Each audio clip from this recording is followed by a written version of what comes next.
पिछले 1.5 से 2 महीने में अगर आपने महसूस किया कि अंदर ही अंदर एक तूफान चल रहा है, छोटी छोटी बात पर गुस्सा आ रहा है, दिमाग बहुत ज़्यादा भारी हो रहा है, आपका फोकस टूट रहा है, बातें गलत समझी जा रही थी, या जो चीज़ बनती हुई लग रही थी आप लोगों को, जो आपके काम बनते हुए लग रहे थे, वो अचानक से बिखरना शुरू हो गए थे, तो ये सब इत्तेफाक नहीं था। इसका सीधा ताल्लुक दो प्लैनेट से था, यानी मरकरी और मंगल, यानी मार्स। जो मरकरी था, एक तो वो रेट्रोग्रेड हुआ एक्वेरियस में, जहाँ पे राहु बैठा हुआ था, यानी मैलेफिक प्लैनेट के साथ था। तो मरकरी ने भी यहाँ पे आपको नेगेटिव रिजल्ट दिए, यानी मेंटल क्लैरिटी आपके पास बिल्कुल नहीं थी, मेंटल फॉग था, आपको कोई रास्ता समझ में नहीं आ रहा था। तो यहाँ पे आप लोगों को ये समझ लीजिए कि एनजाइटी, डिप्रेशन, ये सिचुएशन बहुत हैवीली फील हुई होगी, मिसकम्युनिकेशन बहुत ज़्यादा फील हुई होगी, आपकी सोच धुंधली हुई होगी, डिसीजंस अनक्लियर हुए होंगे, कम्युनिकेशन डिस्टॉर्ट हुआ होगा। जो कहना चाहते थे वो कह नहीं पा रहे थे आप लोग, और जो सुन रहे थे वो समझ नहीं आ रहा था आप लोगों को। दूसरी तरफ जो मार्स था, वो पहले अंगारक दोष बना के बैठा था। मार्स के साथ अगर आपने 26 फरवरी वाली वीडियो देखी हो, चांद ग्रहण वाली, तो उसमें मैंने मार्स का जिक्र किया था, मैंने प्रेडिक्शंस भी दी थी, और वो सारी अल्हम्दुलिल्लाह पूरी हुई। अल्लाह ताला करने वाली ज़ात है, हम सिर्फ पैटर्न्स देखते हैं। तो यहाँ पे वो सारी चीज़ें पूरी हुई जो चीज़ें हम देख रहे थे।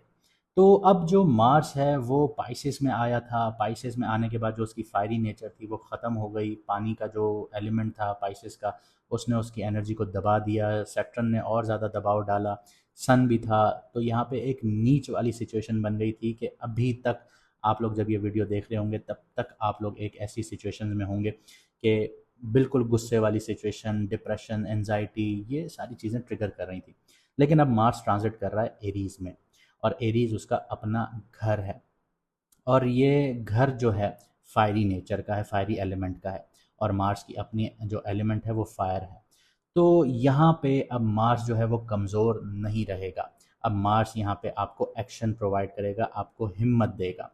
और एरीज में 3 नक्षत्र होते हैं, अश्वनी, बहरनी और कृतिका, जिसमें से अश्वनी और कृतिका ये मार्स की एनर्जी को नेचुरली सपोर्ट करते हैं। यहाँ पे फास्ट एक्शन मिलेगा आप लोगों को, हीलिंग वाली आपको एनर्जीज मिलेंगी, क्लियर डायरेक्शन मिलना शुरू होगा। और मार्स यहाँ पे 11 मई से 21 जून तक रहेगा। और मार्स जब एरीज में आ जाएगा तो आपके लिए क्लैरिटी भी वापस आना शुरू होगी, और उन लोगों के लिए रास्ते भी खुलना शुरू होंगे जो अपनी एनर्जी को सही डायरेक्शन में लगाना जानते होंगे। और जिस वक्त तक आप ये वीडियो देख रहे होंगे उस वक्त तक मरकरी जो है वो ट्रांजिट कर चुका है, पाइसेस से निकल चुका है। पाइसेस में ये नीच का था, जिसकी वजह से आपने कम्युनिकेशन गैप देखा, एनजाइटी देखी, डिप्रेशन देखा। अब वो पाइसेस से निकल चुका है 30 अप्रैल को। तो यहाँ पे अब मरकरी भी पॉजिटिव, यानी आपको मेंटल फॉग जो था वो भी ख़त्म होगा। तो अब यहाँ पे ये समझ लीजिए कि आपकी सोच, आपकी कम्युनिकेशन, डिसीजन मेकिंग, ये सारी चीज़ें कंट्रोल होना शुरू हो जाएंगी। अब आप इनको प्रॉपरली यूटिलाइज करेंगे। जब तक ये पाइसेस में था, वीक हुआ था, आपने वीक होते हुए देखा था, आप कंफ्यूज रहे थे, एंशियस रहे थे, मेंटली स्कैटर्ड रहे थे। लेकिन अब आपकी जो एनर्जीज़ हैं वो आपको वापस मिलने जा रही हैं। लेकिन एक चीज़ और याद रखिएगा कि मार्स जो है वो आपको एनर्जी तो देगा, हिम्मत भी देगा, क्योंकि ये इसी चीज़ का प्लैनेट है। तो ये आपको डिस्टर्ब भी कर सकता है कि आपका गुस्सा जो है वो कंट्रोल से बाहर हो सकता है। अब चीज़ें आउटब्रस्ट होंगी, मैं बहुत जल्द प्रिडिक्शन पोस्ट करूँगा। आप पोस्ट पर, जो कम्युनिटी पोस्ट होता है उस पर ज़रूर देखिएगा, क्योंकि मैंने पहले भी पोस्ट की थी, दूसरी भी पोस्ट की थी, वो भी काफ़ी लोगों ने देखी और वो सारी चीज़ें प्रूफ हुई। 18 से 24 तारीख की विंडो में मैंने बता दिया था कि कोई भी जो आप लोगों की इस्लामाबाद टॉक्स हो रहे हैं, जो डिप्लोमेसीज़ हो रही हैं, ये फ़ेल हो जाएंगी। तो वो सारी चीज़ें हुई, तो मैं अभी आपको एक नई प्रिडिक्शंस भी दूंगा, वो ज़रूर देखिएगा। तो अब आपके लिए एनर्जी जो है वो शिफ्ट हो रही हैं। इसका आपकी लाइफ पे, आपकी लाइफ की डायरेक्शन पर क्या इम्पैक्ट आएगा, हम इस चीज़ को जानते हैं। लेकिन एक छोटी सी चीज़ और कहना चाहूँगा कि जिन लोगों को अपना मून साइन नहीं पता, कमेंट सेक्शन में अपनी ओरिजिनल डेट ऑफ बर्थ लिखिए, आपको आपका मून साइन बता दिया जाएगा। और इसके अलावा जो लोग अपॉइंटमेंट लेना चाहते हैं तो 50% फ़ीस ऑफ है। जब तक ये सीरीज़ अपलोड होगी तब तक ये 50% ऑफ रहेगा। लिमिटेड स्लॉट्स होते हैं, बहुत जल्दी बुकिंग हो जाती है, तो आप लोग अपने स्लॉट्स बुक करवा लीजिए, क्योंकि जब ये सीरीज़ अपलोड हो जाएगी, कंप्लीट हो जाएगी, तो फिर ये जो 50% ऑफ है ये ख़त्म कर दिया जाएगा। तो तो फिर वापस अपनी फ़ीस ओरिजिनल पर आ जाएगी। तो आप लोग फिर कहेंगे कि हमारे लिए फ़ीस कम करें, तो फिर नहीं होगी। तो जल्द से जल्द अपनी अपॉइंटमेंट बुक करवा लीजिए, चाहे मैडम एस्ट्रोलॉजर इनबॉक्स के लिए करवाना चाहें या मेरे से करवाना चाहें अपने कंसल्टेशन, तो दोनों के लिए फ़ीस 50% ऑफ है। आइए देखते हैं कि अब मार्स जो लाइफ की डायरेक्शन शिफ्ट कर रहा है वो किस तरफ कर रहा है आपके लिए। तो अगर आपका मून साइन जेमिनाई है, यानी कि मिथुन राशि है, यानी कि बुर्ज जूजा है, तो मार्स आपके 11th हाउस में ट्रांजिट कर रहा है। चौथी नज़र से ये आपके सेकंड हाउस को देखेगा, सातवीं नज़र से फिफ्थ हाउस को, और आठवीं नज़र से आपके सिक्स्थ हाउस को देखेगा।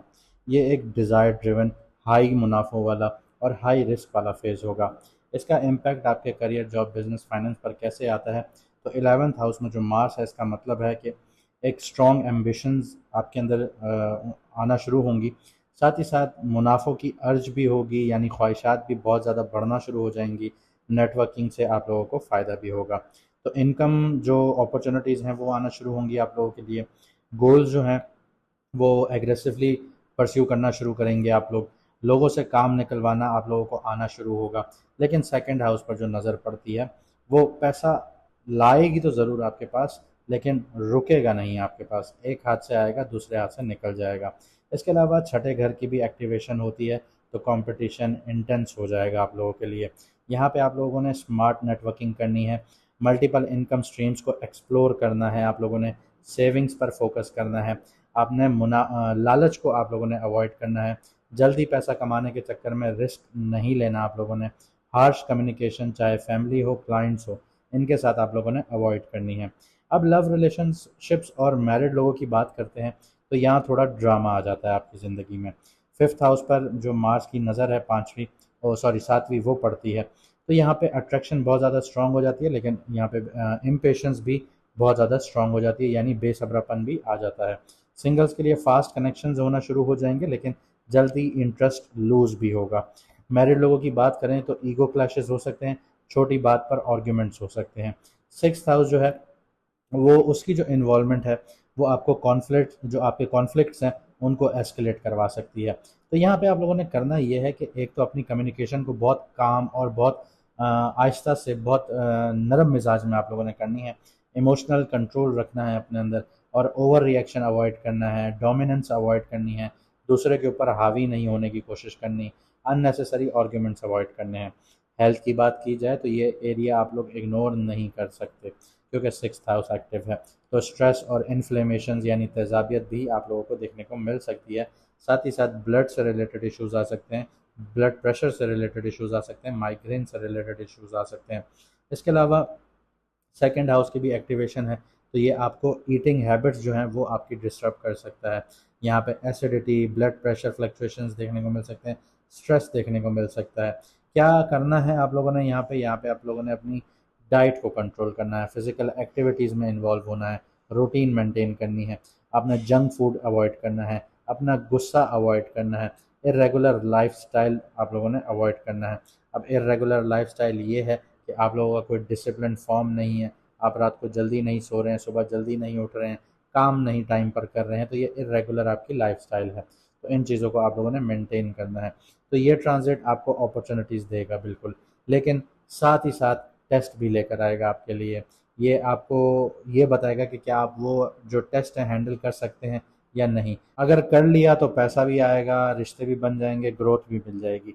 और अगर नहीं किया तो नुकसान और लड़ाई झगड़े ये तो आपके लिए इंतज़ार ही कर रहे होंगे। उम्मीद करता हूँ आपको मेरी बातें समझ में आई होंगी और आप इन पे अमल करके अपनी ज़िंदगी को बेहतर बनाएंगे।